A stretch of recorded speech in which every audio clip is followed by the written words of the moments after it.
Dançar significa movimentar o corpo, seguir um determinado ritmo musical, seja sozinho, seja em conjunto, e é exatamente isso que vemos o personagem Oswald fazer no segundo episódio da série Pinguim, dançar no caso. Só que no caso dele, são duas danças, uma que acompanha o ritmo e outra que em dado momento cria um contratempo, porque dançar também pode significar romper com o que está estabelecido, pode ser protesto, pode ser uma forma de expressão que vá contra o que está por aí. E assim entendemos um pouco mais sobre como Oz pretende alcançar o poder, dançando, ou também, por que não, quebrando o ritmo imposto. E ele parece saber fazer isso muito bem, inclusive até mesmo quando as coisas começam a sair do seu controle. Eu sou PH Santos, crítico de cinema, e nesse vídeo eu falarei sobre o segundo episódio da primeira temporada de Pinguim, série derivada do filme Batman de 2022. Mas antes, eu peço que se inscrevam no canal e deixem um like nesse vídeo. A partir de agora, spoilers.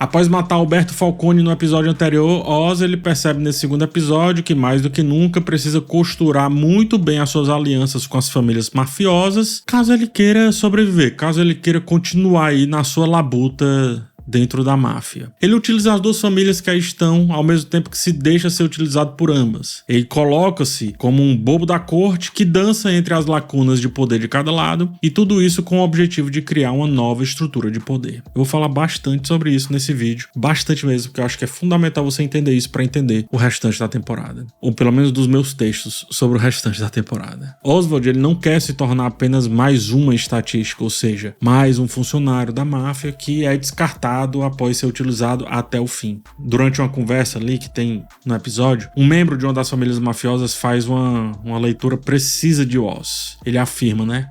Ele é um cão, mas cães também podem ser submissos. E essa frase resume muito bem a essência do personagem.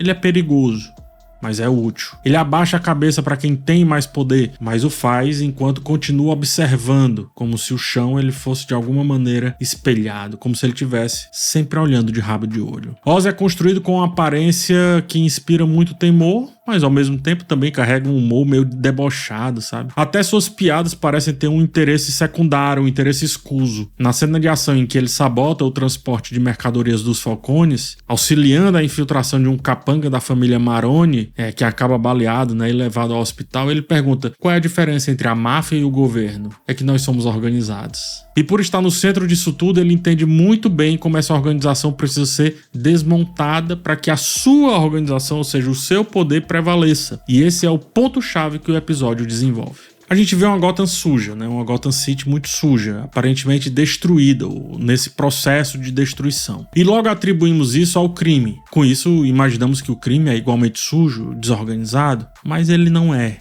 O crime ele precisa de um ambiente caótico para operar melhor, para prosperar. Mas ele próprio não é caótico. Quando estamos nas ruas de Gotham, a série adota um tom sombrio, sujo, enferrujado, quase grunge, meio rasgado, né? Grunge, inclusive, levando em consideração o estilo musical do Batman de 2022. Quando a gente vai para a vida dos mafiosos, tudo é mais polido, pessoas mais bem vestidas aparecem, luxo por toda parte. O Vic, no primeiro episódio, até surpreende com a casa que ele vê, né? Esse contraste é o alicerce de Gotham. Gotham é esse contraste, foi fundada nisso. O topo de Gotham tá sujo, mas a base é sólida e extremamente limpa. Por isso esse topo não muda. Por isso esse topo não é destruído, porque a base é organizada, intacta, perfeita, como inclusive o próprio Pinguim destaca. Tratamos o submundo e o poder paralelo como se o crime tivesse à margem da sociedade, como algo separado. Mas o crime não está fora. Ele faz parte do que está dentro da sociedade. Ele é intrínseco. Inclusive, ele tem as suas próprias lógicas, a sua própria moralidade. Há crimes que até os próprios criminosos consideram inaceitáveis. E eles estabelecem ali os seus próprios sistemas de punição para lidar com isso. Eu menciono isso porque, embora Gotham seja ou esteja desmoronando, com instituições falindo, quer que seja, o crime tomando conta, os viciados na rua, isso não significa que a situação seja completamente caótica. E é daí por onde passa o desejo de Oz. Porque ele representa o novo. uma estrutura diferente, sem o peso do sobrenome dos antigos. Ele é a tentativa de ascensão nessa estrutura de Gotham em busca de fissuras numa ordem muito, muito bem estabelecida pelos sobrenomes que aí já estão e já estavam. Tanto que se Sofia ou Oz não agirem, os que estão tomando conta, eles já seguiriam ali com as operações conforme a gente inclusive vê nesse segundo episódio. Em Batman, lá em 2022, todos os poderes estavam sob o controle da máfia, estavam viciados ali nas gotas, naquela droga. É essa a verdade que o Charada buscava mostrar pro Batman e também pra cidade como um todo, né? Em certo momento, Batman e Charada, eles parecem até estar do mesmo lado. Percebe essa confusão? Na cena do funeral, quando um promotor entra ali com uma bomba, né? Obrigado pelo Charada, inclusive. O Batman e o vilão, eles são justapostos pelo texto e pela montagem, com ambos interrogando o promotor. O Batman nem percebe, mas ele tá ali fazendo não só o que o Charada quer, mas também agindo de acordo com o que Gotham precisa. A partir desse ponto, Batman ele para de investigar apenas o Charada e começa a entender a cidade.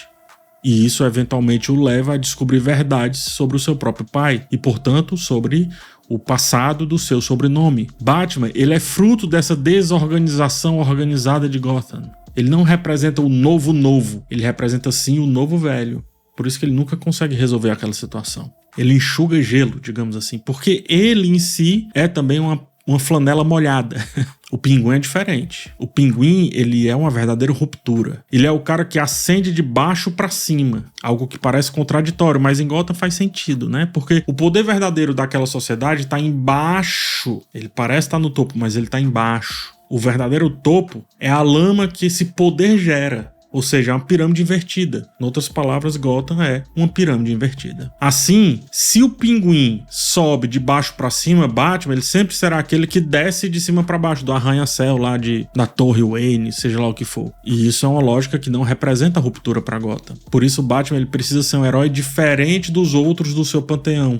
Em algum momento, ele precisa desestruturar ainda mais a cidade para poder agir de fato. E spoiler, ele nunca vai conseguir organizá-la de fato, como eu disse. Nunca. Porque em uma sociedade como essa, como Gotham, quem nasce do seu seio está fadado ao fracasso caso queira mudar a ordem das coisas. Para realmente conseguir isso, é preciso vir das entranhas, ou que não, das margens.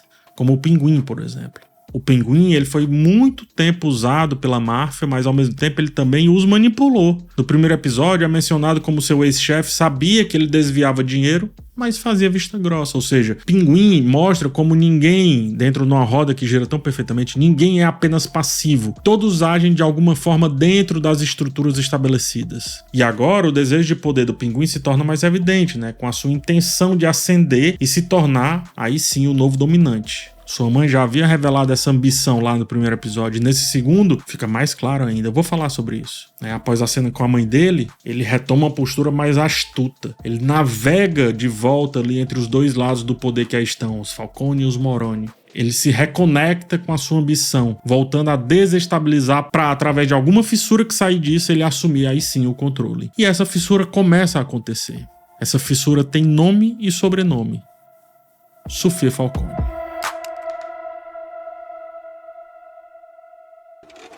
O episódio ele dá grande destaque para Sofia Falcone, que ao contrário de Oz, ainda vive o luto pela morte do irmão e carrega danos psicológicos do tempo que passou presa no asilo Arca. Como a série não esconde as suas influências de outras produções sobre máfia, a referência mais clara a mafiosos fazendo terapia é Os Sopranos. Não por acaso, a cena da abertura mostra essa Sofia em uma consulta com seu terapeuta, muito provavelmente ali numa regressão, né? Essa cena tem uma tensão muito sutil, muito bem construída, sugere que o terapeuta ele também tem algum outro interesse, talvez em se inserir nas estruturas de poder a partir da sua cliente, não sei. Enquanto a Sofia ela enfrenta fortes crises de pânico, ele repete que ela está segura, tenta se colocar como um porto seguro enquanto a abraça, no que ela refuta. Eu não estou segura, eu estou em casa, ou seja, ela reconhece que não está sendo aceita na sua própria casa, na sua própria realidade. Ela percebe, ela entende que ali ela é assim como o Pinguim é, ou seja, o Pinguim é aceito, mas também todo tempo estão tentando, né, tirá-lo. Estão tirando com a cara dele. É muito parecido com o que acontece com Sofia, e isso vai ser um tema importante para o episódio e também para os planos de Oz. Na cena do funeral, uma amiga se aproxima da Sofia, né? Expressa saudades, diz que as garotas têm que se encontrar, quer que seja. No entanto, quando a filha dessa amiga entra em cena e Sofia demonstra carinho pela jovem, a sua faceta de hangman retorna mesmo que ela não queira, e a mãe protege a filha. Evita que Sofia se sinta à vontade, de alguma maneira simpática, sei lá. Ou seja, Sofia carrega um status devido ali ao seu sobrenome, por isso é paparicada no início da conversa, mas também é tratada como uma pária naquela sociedade. Não é muito diferente de como ela e os seus tratam o Pinguim. Consegue perceber isso? Por isso que o episódio ele vai aproximando os dois. Oswald, por enquanto, é Oz. É Pinguim apenas para aqueles que o destratam. Sofia, por enquanto, é Sofia. Ela é hangman apenas para os de fora que querem manter um pé atrás em relação à cidadã e à sujeita. Sofia parece estar sendo levada a anular esse hangman que abriga no seu íntimo, como a gente vê na terapia, mas aos poucos talvez comece a aceitar isso. Tanto que ameaça a filha da amiga, depois dela protegê-la ali, depois dela demonstrar suas verdadeiras intenções. E no carro, enquanto o rádio tá falando sobre hangman, ela prefere ouvir sobre aquilo do que jogar panos quentes. Daí nasce um conflito. Quando que Sofia vai aceitar ser hangman? Quando que ela vai aceitar aquela personalidade? Será que aquela personalidade é o que vai fazer ela prosperar? E isso não é tão distante de uma virada que sabemos que existirá nessa história. Olha o título da série, né? Que é quando Oz vai aceitar ser o Pinguim. Porque ele não pode ser Oz ou Oswald para sempre. Ele vai ter que ser o Pinguim, de fato, como o título aponta. Será que isso não vai ser também a solução para seus planos, para sua galgada ao poder? Enfim, o resumo importante aqui é como, mesmo dentro do seu próprio círculo, da sua própria base de poder, Sofia é um outsider, é uma excluída, assim como o Pinguim é na micro-sociedade dos mafiosos e na sociedade em geral. Tanto que após o fracasso da operação orquestrada pelo Pinguim, né, o Luca Falcone e o Johnny Vitti, que estão temporariamente no poder ali, temporariamente no comando, discutem as perdas a partir das drogas e dinheiro, o que é irrelevante para Sofia, porque o que realmente a incomoda é o impacto na reputação da sua família, do seu sobrenome, do seu irmão, do seu pai. E essa desconexão com aqueles que agora dominam a operação dos Falcone é percebido pelo Pinguim, que obviamente passará a explorar isso daqui por diante. O que me leva de volta a falar sobre esse personagem e sobre seus objetivos. A gente precisa entender como Oz trata os que estão ao seu redor para a gente entender profundamente as suas intenções e os meios para atingi-las. Na relação com a prostituta, a Eve, ele tem uma simbiose curiosa.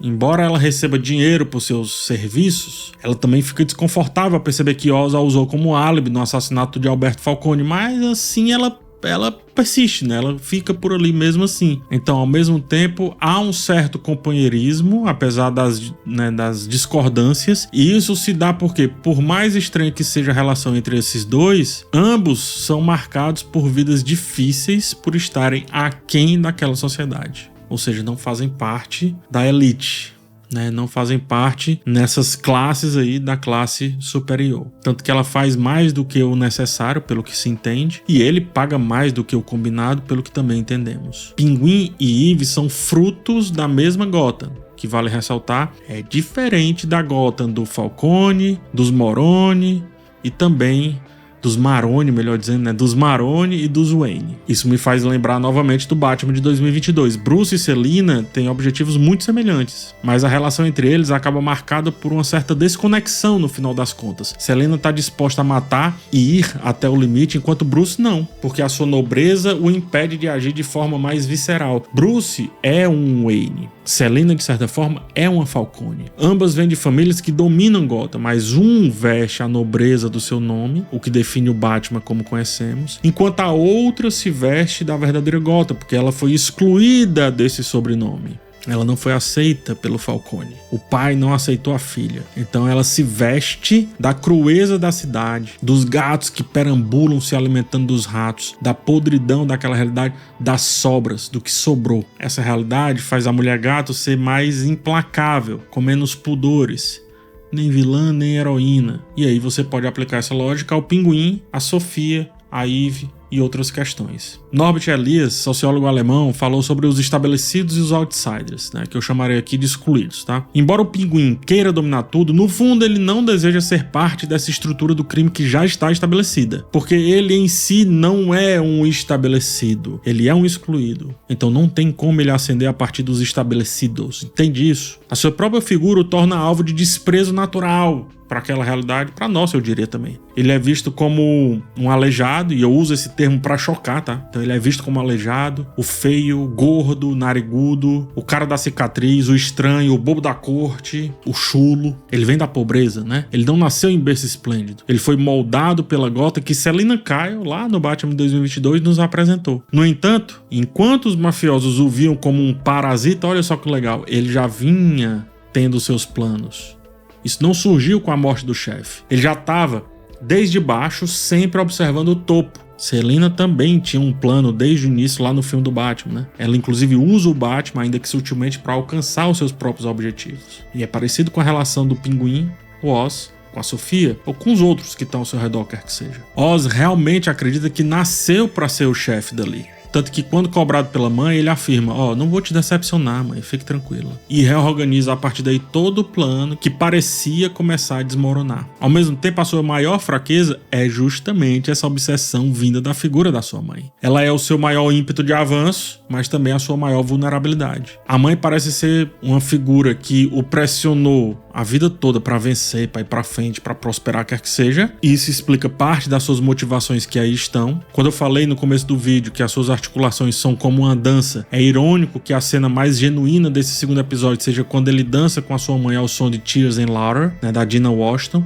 Uma canção que significa lágrimas e risos, ou seja, resume perfeitamente a vida dos dois. Ela o afaga, ela é esse ímpeto de avanço, mas ao mesmo tempo ela é pressão para que ele não se desvie desse caminho. Ele não tem direito a pegar outros caminhos. Ele tem que seguir essa jornada. Como ela fala, né? Ele não pode se ressentir por ter matado um ou outro. Imaginar que o desejo de poder do Pinguim surgiu apenas após a morte do chefe é ignorar a relação matricial dele com a vida, ou seja, com a sua própria mãe. Naquela dança não há um condutor claro. É como se um guiasse o outro. A cena mostra isso. Ou seja, ele e a mãe são a simbiose da ganância.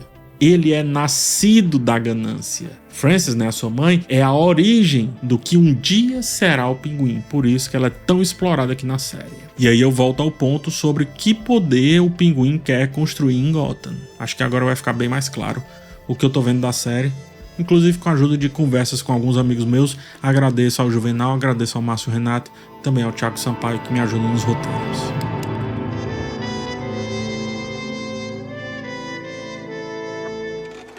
Quando Oz pega o anel no primeiro episódio e, em vez de usá-lo nos dedos ali, ele o utiliza para desestabilizar as relações entre as famílias dominantes, ele está, na verdade, questionando a legitimidade do poder que aí está. Algo muito similar ao que ocorreu com as monarquias, por exemplo. Houve um momento em que o povo se perguntou, ora, por que eu devo seguir esse cara com a coroa? Só porque ele tem a coroa? Ou seja, o anel, né, nesse caso. Lá no Monty Python, o Cálice Sagrado, Em Busca do Cálice Sagrado, há uma cena rápida que brinca com essa ideia. O rei Arthur, ele chega ali com seu cavalo imaginário, sem mais a nobreza que seu mito pressupõe, e ao pedir passagem ele é barrado. Ele diz que é o rei, eu sou o rei. E aí ele ouve uma resposta em seguida, né? Mas eu não votei em você, como assim você é o rei? Dentro dessa reflexão, Oz é o cara da torre que olha para o rei sem cavalo e começa a questionar o que essas famílias que estruturam Gotham realmente representam e se elas ainda precisam continuar representando. É aí que entra o simbolismo do anel que ele pega ali do Alberto. Ele pega o anel como quem toma a coroa e pensa, como eu posso usá-la a meu favor em vez de reforçar a imagem já associada a ela? Uma atitude parecida ali com a de Napoleão, por exemplo, né? Um gordinho, baixinho, vindo de baixo, que derrubou a monarquia, que vendeu a ideia de um novo governo, só que no fim ele acabou se coroando. Ele pegou a coroa, ressignificou e ele mesmo colocou na sua cabeça. Ele tirou a igreja do rolê, digamos assim. No fim, Napoleão acabou instituindo uma nova monarquia, adaptada agora ao seu estilo, à sua imagem, à sua visão de mundo, quer que seja. O Pinguim, ele busca algo muito semelhante em Gotham. Destruir a ordem vigente usando as estruturas já presentes, como na França de Napoleão, mas com o objetivo de criar sua própria ordem, disfarçada de algo novo. E ele faz isso com aqueles que compartilham do seu contexto. Vicky, com quem se identifica, Eve e suas prostitutas, que também são excluídos sociais, e por aí vai, tantos outros, né? Oz manipula aqueles que percorrem os caminhos de poder de Gotham, como os mafiosos, que sentem esse poder, mas não o alcançam, porque a ascensão lhes é negada. Em outras palavras, ele manipula também Sofia. Essa é a dança que o Pinguim propõe para a moça quando identifica que ela também está sendo deixada de lado pelas estruturas de poder, pelo seu próprio sobrenome, porque, como mostrado na cena da amiga, ela é um símbolo duplo, né? Ela é a estabelecida e a excluída ao mesmo tempo. Nessa questão sociológica que eu trouxe, ela é estabelecida e excluída na mesma medida. Ela é a simbiose dos dois mundos pelos quais o Pinguim passeia. Ela é uma excluída dentro dos estabelecidos que inclusive sugerem que ela saia dali e vá para a Itália, ou seja, ela está em baixa e quem está em baixa é muito útil para os planos do Pinguim. Oz finge muito bem não estar usando aqueles que na verdade ele está manipulando. E isso vai aparecendo nos detalhes. Olha só como ele trata com grosseria e arrogância qualquer um que ele considera estar em uma posição inferior. Um exemplo disso é o vizinho que gentilmente encontra sua mãe perdida na rua e a leva de volta para casa. Quando esse vizinho tenta alertá-lo sobre os sinais de demência da mãe, Oz responde friamente: "Não pago você por conselhos médicos." E faz isso em espanhol, tá? Numa referência à cena que é interrogada ali pelo Gordon e pelo Batman sobre a questão do ratalada, né? Lá no filme de 2022, que é quando inclusive o Pinguim se mostra mais esperto do que o Gordon e o Batman lá nesse filme. E aqui cabe até um parênteses. Perceba como Oz, ele sabe espanhol não porque teve uma educação refinada como o Bruce Wayne, é porque ele tem acesso ao povo, é porque ele tem acesso aos excluídos, como por exemplo os imigrantes, né? Então, fim do parênteses, mas fica aí esse adendo, tá? Então vamos lá, voltando. Oz não apenas destrata o vizinho, mas também mantém uma relação muito tóxica com o jovem Victor, que, sem muitas opções de vida, digamos assim, aceita aquela situação como sua única chance de sobrevivência. Em um momento, Oz, ele grita com o jovem, né? Porque ele comprou tacos, uma comida que, segundo ele, se espalha toda ao comer. No entanto, quando precisa que Victor faça algo arriscado, como plantar provas falsas no carro de alguém poderoso, ele o instiga. Você tá gostando? Tá se sentindo vivo com isso, né? Como se estivesse ali fazendo um favor ao rapaz. Depois, quando Victor falha na missão, Oz o trata como um cadáver, joga-o na vala, relembra a inferioridade do jovem, relembra que ele não tem literalmente nem onde cair morto, ou seja, Oz não deseja a ascensão de Victor, não é isso. Ele precisa que o jovem continue se sentindo inferior para manter a relação de controle e para ele executar os seus desejos de maneira perfeita. E faz o mesmo com Sofia, ou pelo menos tenta. Pelo menos vimos até agora. Na conversa entre eles, Oz compartilha como superou um evento difícil, um momento difícil, no caso dançando. Dançando de fato, tá? Você tem que ter cuidado com essa dor porque ela vai te comer vivo, diz ele. Se Oz entende isso, é porque ele mesmo já sentiu ou está sentindo essa dor. Que dor? A dor de ser um excluído, não é necessariamente do luto, tá? A dor de ser um marginal dentro da estrutura dos próprios marginais. Por isso ele finge estar em sintonia com a música, mas usa a dança como um contraponto, uma forma de subverter o ritmo. Ele toma as rédeas da situação, pode perceber, né? Ele traz os outsiders, os excluídos para o seu lado, e talvez trará muito mais, porque ele tem o idioma, ele consegue se comunicar, ele sabe como usar os estabelecidos para que se destruam ou se autodestruam, como por exemplo incriminar um deles pela morte daquele que estava prestes a revelar tudo, mas ele sabe usar também os que estão à deriva, tudo isso para satisfazer o seu plano, o plano de um sujeito que, sem os sobrenomes tradicionais de Gotham, quer prosperar. Oswald, pode perceber, ele é apenas um apelido, dois no caso, seja Oz ou seja Pinguim, ele é apenas apelido. Naquela realidade, ele vem do esgoto, de uma base que está abaixo da já suja superfície de Gotham. Ele está além da sujeira que está imposta. Na cena final, vemos Sofia reflexiva, observando os túmulos ali do seu pai, do seu irmão, e aí ela chama Oz para se juntar na sua nova jornada e, convencida pelas provas plantadas, acredita que os seus próprios familiares, ainda no controle dos negócios, são responsáveis pela morte de Alberto. A atriz, a Kristen Milioti, com seu ar singelo, mas ao mesmo tempo muito enfático, expressa através de um sorriso a psicopatia de Sofia ao dizer: "Você vem comigo? Vai ser divertido." Oz conseguiu o que queria, a confiança dela. Sua resposta? Vamos dançar. Mas quem conduzirá essa dança? Ou melhor, até quando haverá um condutor e um conduzido nessa dança? Oz ele vê potencial nos excluídos que os poderosos ignoram e apenas utilizam. Sofia, por enquanto, é um prato cheio para Oz. Porém, se ela ascender ao poder, quem ela se tornará nessa sua dança? Vilã ou aliada? E aí são cenas para os próximos capítulos e espero que a gente se veja lá. Confere se deixou o seu like nesse vídeo e também já faz a sua inscrição aqui no canal. Até o próximo vídeo e tchau!